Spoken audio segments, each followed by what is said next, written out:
There are more women representations in African Parliament than the world average, but it's not entirely rosy yet for gender parity on the continent. Chileshe Mpundu Kapwepwe is the first woman Secretary General of the Common Markets for Eastern and Southern Africa COMESA. For her, the success Africa has chalked so far with women participation in governance merits applauds.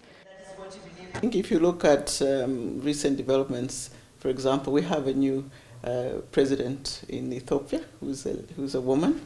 We also have quite, for example, Rwanda, one of our member countries, is very strong on gender representation in cabinet. It's almost 50-50, basis, and other countries are going along as well. I think Africa has made great strides in doing this, and I think sometimes it's just assumed that maybe we're lacking behind.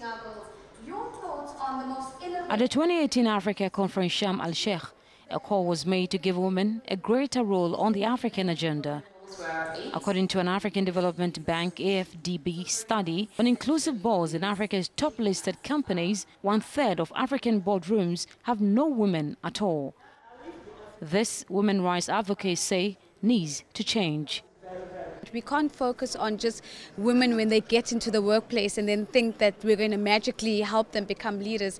But it actually starts from early childhood education, where we have to look at the curriculum that we're putting in front of young girls and ask ourselves whether this curriculum is empowering, is it entrepreneurial, does it give them the skills, but also the confidence to see themselves as leaders, irrespective of where they are in their journeys. You have the African continent being the only continent actually that has a gender-driven agenda for specifically addressing women and young people.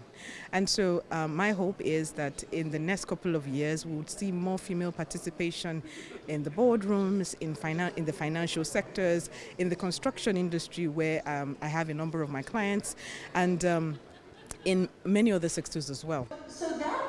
The women advocates at the forum believe that a significant increase in gender representation and parity in Africa would help to improve the quality of governance and accelerate development on the continent.